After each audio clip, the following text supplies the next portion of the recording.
Hi learners, welcome to Elements of Network Simulation. We are in week number 4. So in this week we are going to see a topic on network performance metrics. So what are the different performance metrics available for any networking? You take for example wired or wireless networking. So the theoretical concepts behind the wireless network and wired network performance metrics we are going to discuss now. In this week itself we will do lot of examples based on these performance metrics. So we will be I ask all the learners to go through all the videos in detail so that you can understand better about the metrics involved behind the network performance. So what are the different metrics that we are going to see today is throughput.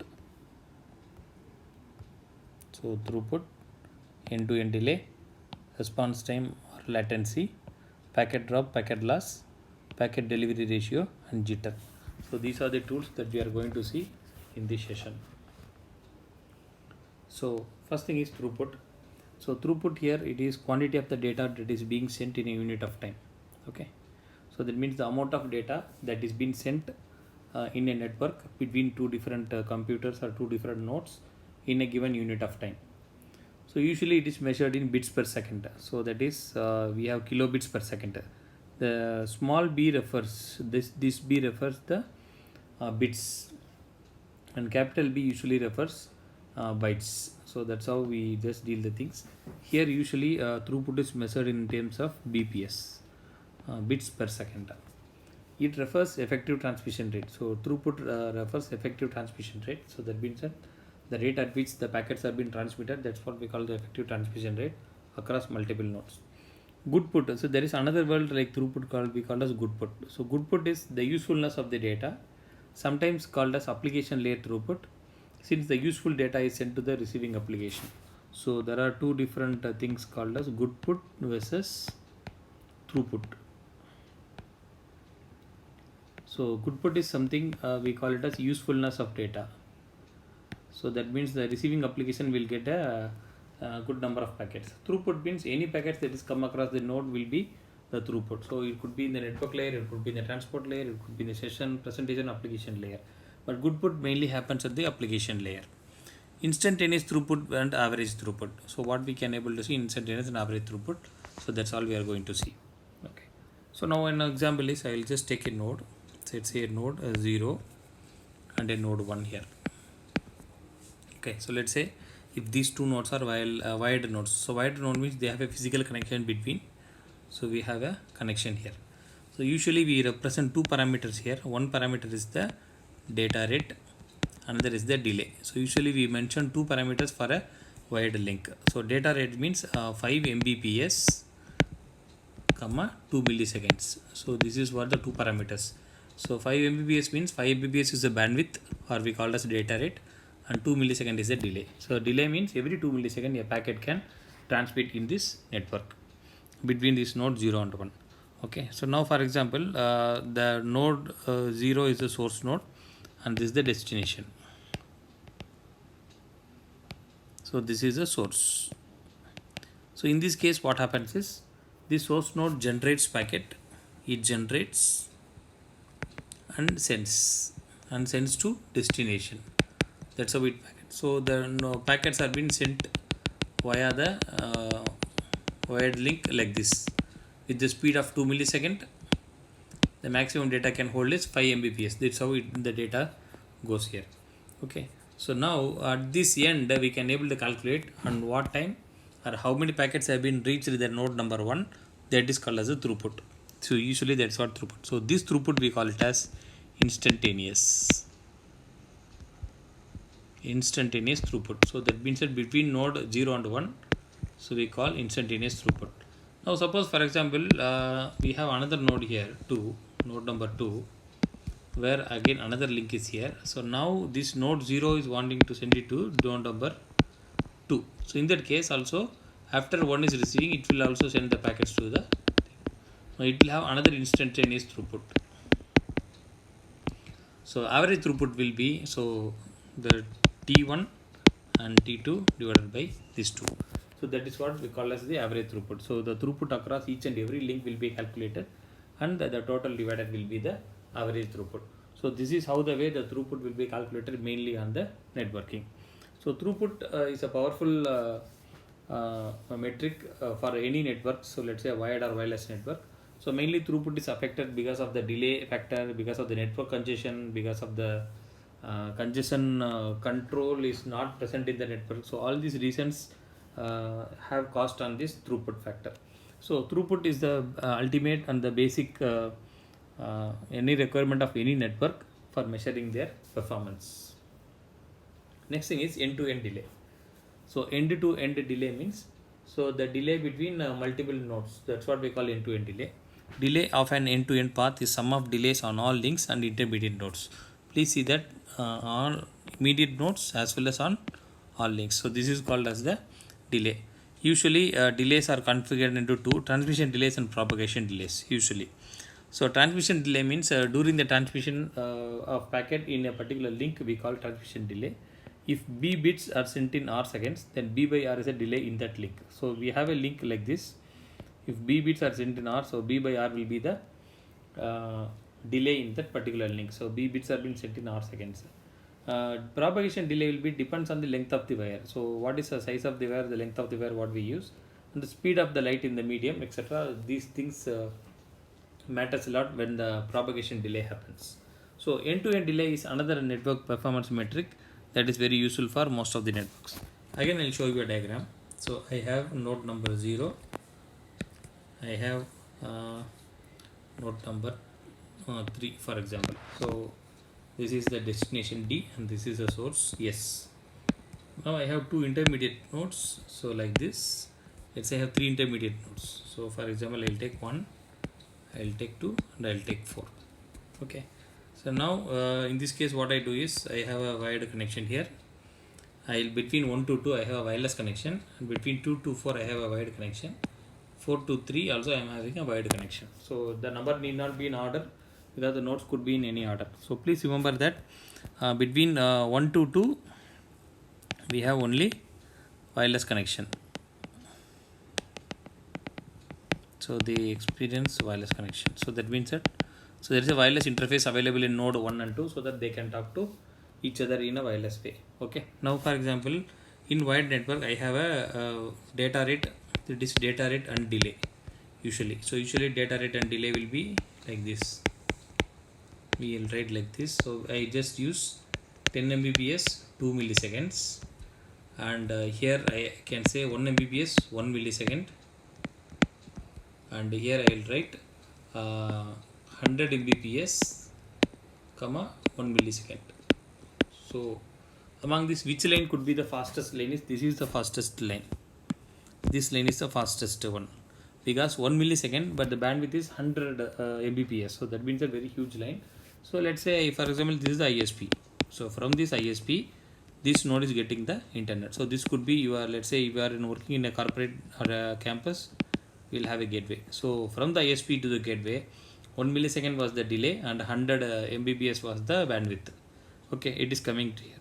So here between this gateway to a particular switch, the data is 1 Mbps 1 millisecond, which is one of the slowest network. This is the slowest link. Okay. After a 2, it just talks to the node number 1 wirelessly. So wireless involves so many other parameters. We cannot fix the constant and delay factor here, but there could be introducing some delay over here. So some delay will be happening here based on so many packets. So we will be seeing in detail during the wireless network. So we call RTS bar CTS packets. We call hello messages. Then we have Wi-Fi issues, and all these things matters a lot when we are dealing with the delay. And finally, from this one, the another switch to this node number 0, we have a 2 millisecond 10 Mbps, a slightly a better network, better link will come like this. So now, for example, delay 1 and delay 2 and delay 3 and delay 4. Now the end-to-end delay will be, so for example, end-to-end delay calculation will be between the source node to the destination node. So including all these things will be taken care. So that is called, we call as a end-to-end delay. So end-to-end delay means the delay factor between the source node to destination node and the time the delay taken in between the particular path. So that's what we call as a end-to-end delay. So usually this we call only a delay. It's not an end-to-end delay. So between 0 to 1, it's not end-to-end delay. It's simply a delay. Similarly, 1 to 2, it's a delay. 2 to 3, 2 to 4, it's a delay, and 4 to 3, it's a delay. So end-to-end delay means between the source to destination node, how many nodes are involved in between. So that is called as the end-to-end delay. So that means that what we mean end-to-end delay is when the source is sending a packet, after at what time the destination receives the packet. So till the time it will calculate the delay factor. So that's what I have. Now for example, if the node 1 and 2, if they are moving, so the delay might be increasing because the mobility nodes, the nodes could be in mobility, so they can able to move here and there. So for that also the delay might be increasing. So this concept is the next concept, is very important in the terms of network performance. So next thing is response time and latency. So response time in the sense that response time can be defined in so many places, in computer architecture, in embedded systems, in networking. We call so many things, but response time and latency are been the both words are assumed to be same in the when networks are considered. In embedded systems, what we say is the time difference between the set of appearance of the inputs and the associated outputs is called as the response time. So that means that a node is sending some data, and what time the node is being received again by the same source, the time difference between them is called as the response time. Latency also measures the same in case of networking. So just see that latency is a measure of delay. In a network, latency measures the time it takes for some data to get its destination across the network. It is usually measured as a round trip delay. So we call it as RTT. Maybe I'll show you another video on how to use these performance metrics on a real network. I'll just show you. Now you can see the next video. So here we usually called as round trip time. Round trip time. So that's what we usually call. So maybe you might have seen the ping command in some of the operating system. You can use ping command. You just check out some of the IP address of or any Google site or anything. When you ping it, it will be sending you the round trip time. So that means the time taken by your node from to the particular server, how long it takes. So that's what the ping command will do. So this is what we call as latency or the round trip time. So if the latency is very good enough, that means the value is very small. That means you have a better internet connection, you have a better latency system. So that's what we call. Usually it's measured in milliseconds. Usually the latency measured in milliseconds, because for each and every query, your query might be going across the globe. So you will say, for example, if I use this command ping www.google.com,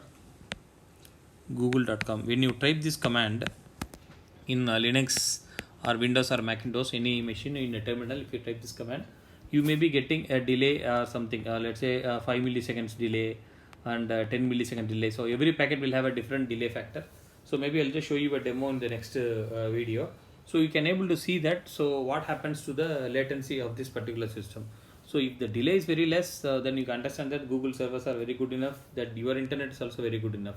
Sometimes because of your internet connection, it might be getting affected.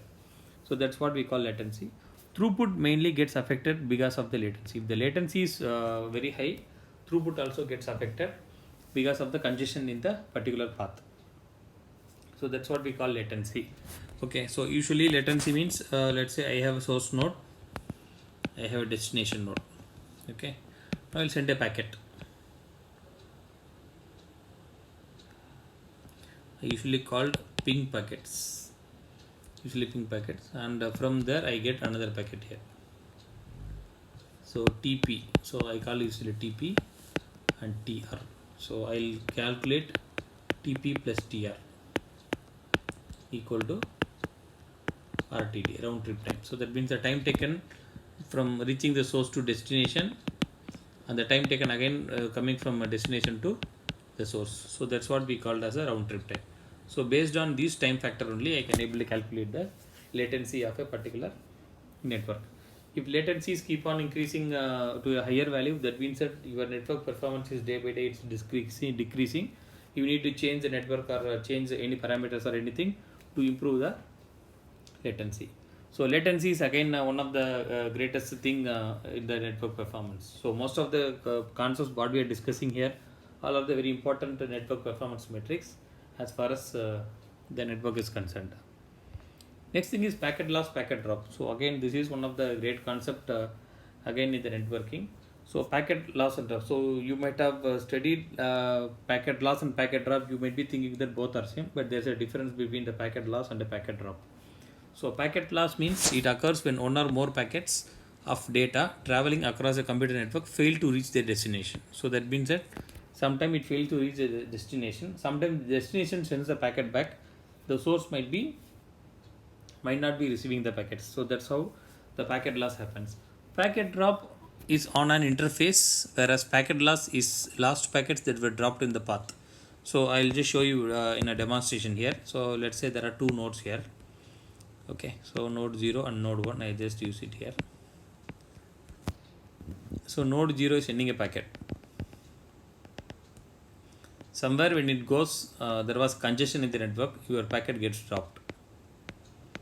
So this called as, and this node 1 is waiting for the packet, it doesn't receive it. So that means that this is called as a loss of packet. Loss of packet. So the entire packet get lost. So this is packet loss because the destination doesn't receive the packet yet. And at later point of time, this node sends a packet here. The packet is received here, but usually in any node, we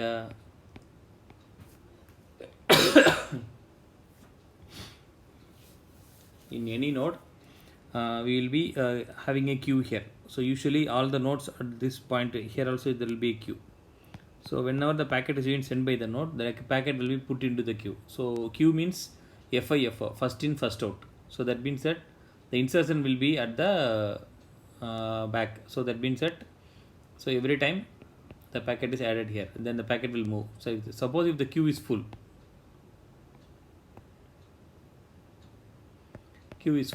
what happens to this node is when any new packet comes, there is no space in the queue. So obviously the packet gets dropped. So once it reaches the destination and it's get lost, then we call this as dropped. Okay, so that is what packet loss. So packet drop is due to size of the queue is full and due to malicious behavior of the node. Suppose okay, I'll show you in the next slide. Packet loss is due to link congestion and radio frequency interference. So that's what these two differences between packet loss and drop. Maybe I'll just explain you again. Node 0, node 1. Okay, so usually these nodes will be having a queue. So totally the typical queue size is 50 bytes. Usually the network optimized size of the queue is 50 bytes. Similarly, this node also have a queue. Okay, so now assume both are connected wide on a wide network with some delay and some data rate. Okay, so now the packet is being sent via this node. When the packet is being sent, when it goes here, suddenly the packet get dropped. So the packet gets dropped like this. So that means the node number 1 is waiting for the packet, it doesn't get reached the destination. So in that case we call it as packet loss because it get lost somewhere. So even the packet can be reaching here, again it get dropped, still it is loss. Still it is packet loss. Okay, so this is packet loss. Whereas in the next time when the packets are being sent, it comes here, it comes to it, but now the entire queue is full. The packet reaches the destination, so it reaches the destination,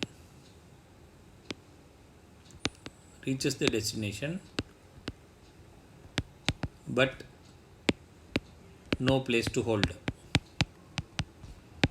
the packets. In that case, what happens? This packet, after it reaches destination, it gets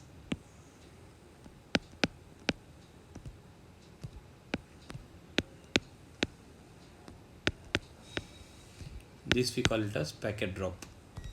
This is one reason. Other reason could be this node is a malicious node. So that means that it could be another reason called as malicious node.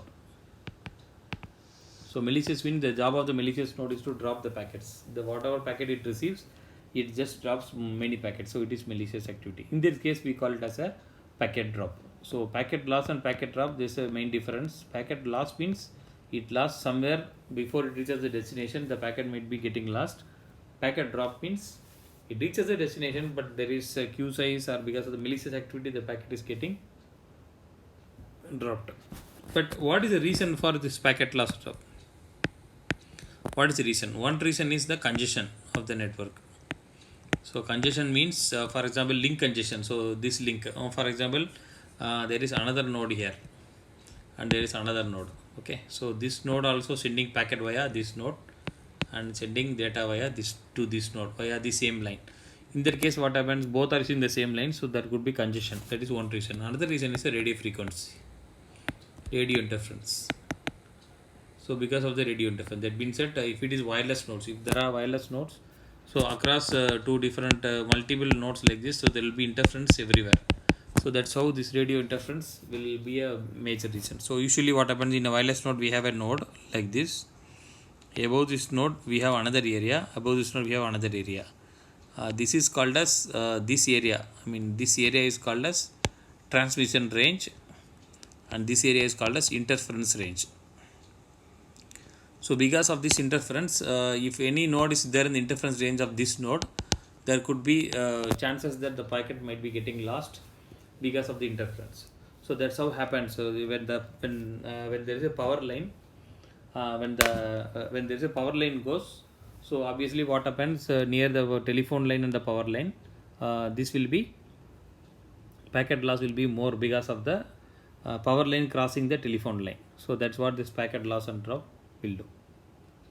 So next thing is packet delivery ratio. So what the packet delivery ratio will do is the number of packets received divided by the number of packets sent. That's what we call packet delivery ratio. The packet delivery ratio is the ratio of packets successfully received to the total packets sent. So as per this formula, sigma number of packets received divided by sigma number of packets sent. It is decided that maximum number of data packets has to be reached to the destination. So a good network is the PDR. The higher the PDR, higher is the performance of the network. So good PDR, good network. So we call. So that's what packet delivery ratio. When PDR increases, the performance of the network also improves. So that's what we call as a PDR. So packet delivery ratio usually will always should be high. So only then we can able to understand that whatever is being generated and sent, it has been received at the receiver side. Now last parameter is the jitter. So jitter is again one of the important concept in networking. So jitter usually occurs in wireless systems and VoIP. So VoIP, you know that voice over internet protocol. So one good example nowadays is we use WhatsApp calls, and we use Telegram, and we use so many applications. So most of them are using VoIP technology for this. So usually jitter occurs in wireless systems and VoIP system where multimedia packets are usually multimedia packets. So jitter is when certain packets of information are dropped or sent out of order, leading to a jumbled conversation. Please understand, whenever you just talk to somebody over WhatsApp or any other call, so what there happens is there might be some call disturbance or some kind of amount of packets you may not get it. There could be reason because of the jitter. So either in your internet connection the jitter could be not good enough, or because of the higher the jitter value, so some packets might be getting dropped. There could be one reason. Typical value of the jitter should be less than 40 milliseconds. So if you have a broadband connection, or if you have any 3G or 4G connection, so 3G, 4G, broadband, Wi-Fi connection you have, you please check the network speed with jitter. If it is more than 40 milliseconds, then means that or more than 50 milliseconds, 40 to 50 milliseconds, if it is more than that, then that means you need to change your internet connection because the jitter is very high. So that's what the jitter calculation is.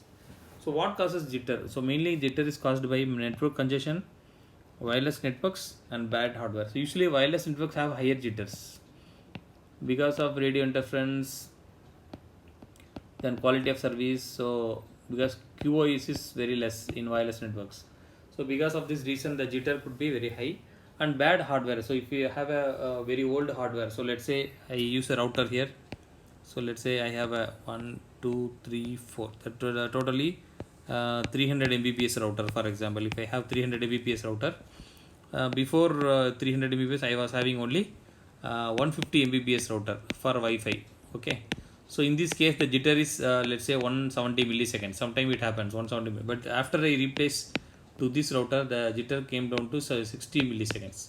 Still 60 millisecond is less. I need to go for another router, but maybe the source what I am getting could be having some issue. So because of that, I could not simply change it. But why I am telling here is because of the bad hardware also, your jitter value will be high. So in the same internet connectivity, earlier I was getting 170 milliseconds. Now I am getting only 60 milliseconds. So that means that almost because of the improved hardware, my jitter values comes down. So that's what here, upgrade the internet connection, upgrade the network hardware. So I have upgraded the network hardware.